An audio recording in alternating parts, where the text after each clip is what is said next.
Carilah tempat-tempat yang mendekatkan kita dengan Allah Subhanahu wa taala. Sekalipun mesti berliku, mesti naik turun bukit, mesti berusaha, tapi berusahalah cari tempat yang mendekatkan kita dengan Allah Subhanahu wa taala, sehingga di setiap tempat itu kita mendapat hidayah Allah. Carikan anak buat budak-budak, buat anak-anak kita sekolah-sekolah yang mendekatkan dia dengan Allah. Bukan hanya pintar. Yang pintar banyaklah. Ya. Tapi cari sekolah yang membuat anak kita pintar sekaligus mendekatkan dia pun dengan Allah Subhanahu wa taala. Kalau hanya pintar saja, yang belum beriman pun banyak.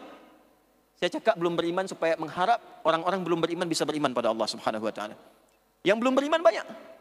Yang pintar banyak, yang dapat Nobel banyak. Apa faedah iman kita kepada Allah kalau tidak dikuatkan? Nah, inilah faedahnya di antara hikmah ya penempatan Gua Hira sebagai tempat pertama menerima wahyu ya daripada baginda Rasulullah sallallahu alaihi wasallam. Nah, di periode pertama ini, tuan-puan, sampai dengan turunnya surah Al-Mudaththir, ini viral sekali, termasuk dalam Al-Bukhari, ya, dalam kitab yang pertama, di Al-Bukhari itu ada 97 topik. Mohon maaf, bila saya perdalam beberapa tema itu, untuk memberikan ya, pendalaman sehingga wawasan kita lebih luas. Jadi di kitab-kitab hadis itu ada setidaknya 4 tipikal, 4 klasifikasi. Satu ada yang diberi nama dengan jami', 2 sunan, 3 musnad, 4 mu'jam. Jami', sunan, musnad, mu'jam. Bila tuan-puan mendapati kitab jami', itu maknanya kitab hadis yang disusun berdasarkan tema-tema yang komprehensif dalam kehidupan. Ya, semisal kita beri contoh, ada Sahih Al-Bukhari, ada Sahih Muslim, itu nama kitabnya disebut dengan Jami', karena di dalamnya dikumpulkan hadis-hadis Nabi SAW, lalu diurutkan dia berdasarkan tertib tema-tema, topik-topik yang kita perlukan dalam kehidupan kita keseharian.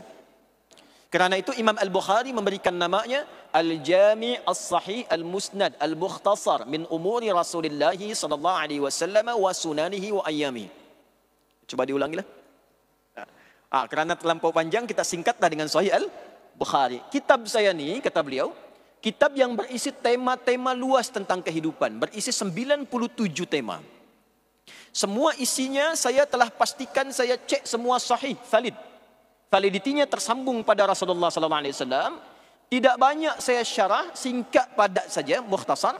Tapi saya pastikan bersambung hingga Rasulullah dan berisi sunnah-sunnah Nabi serta kegiatan harian Nabi SAW. Apa yang Nabi kerjakan dalam sehari. Nah, cara berinteraksi dengan kitab-kitab ni tak harus kemudian kita mau baca atau boleh baca semua. Kalau tuan-puan mau, boleh, sila. Tapi kalau ingin kita lebih baik memanfaatkan kitab itu, pilihlah tema-tema sesuai dengan kebutuhan dan profesi kita. Contoh, ini ada pelajar-pelajar dari sekolah-sekolah, universiti, dari pondok-pondok, keluarkanlah topik yang ketiga, Kitabul Ilmi. Supaya bagaimana cara belajar yang dituntun oleh Rasulullah SAW. Dari sini nanti Imam An-Nawawi mengeluarkan kitab namanya At-Tibyan fi Adab Hamalatil Quran. Supaya belajarnya berkah, cepat hafal, cepat ingat, ya, lama lupa, sulit untuk lupa. Ya. Kemudian ada orang tanya, tuan-puan, bagaimana kalau iman saya kadang naik, kadang turun? Kalau naik semangatlah saya, sunnah saya kejar. Kalau turun kadang yang fardu tertinggal. Bagaimana kita naikkan ni dan kita jaga supaya tak turun-turun? Maka buka topik yang kedua, Kitabul Iman. Nanti ada ayat Qur'annya, ada hadisnya, ada subtopiknya. 57 hadis mengajarkan kita bagaimana cara menaikkan iman dan menjaga supaya tak turun-turun. Nah, tentang ini ada di pembuka topik pertama, kitab Bad'ul Wahyi. Tentang awal mula wahyu turun.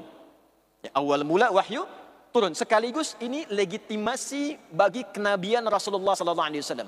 Bagaimana standar yang disebut Nabi itu. Sehingga bila ada orang mengaku sekarang mengatakan saya Nabi, nah lihat standar ini. Ya, Nabi sudah cakap ringan dan padat. Kata Nabi, la nabiyya ba'di. Tak akan ada Nabi lagi setelah saya. Nah, ini sekaligus kalimat mukjizat ingin mengatakan, nanti sepeninggal saya akan ada orang mengklaim, mengaku dia Nabi. Cukup katakan tak ada Nabi setelah Rasulullah. Selesai ya. Sekarang terbukti ya. Saya tak tahu kalau di Malaysia, di Indonesia itu ada 20-30 orang ngaku jadi Nabi itu. Jadi kalau ada orang mengklaim Nabi, tak usah heran. Tak usah heran, karena Nabi sudah katakan, yang heran itu setiap ada mengklaim, ada pengikutnya lah.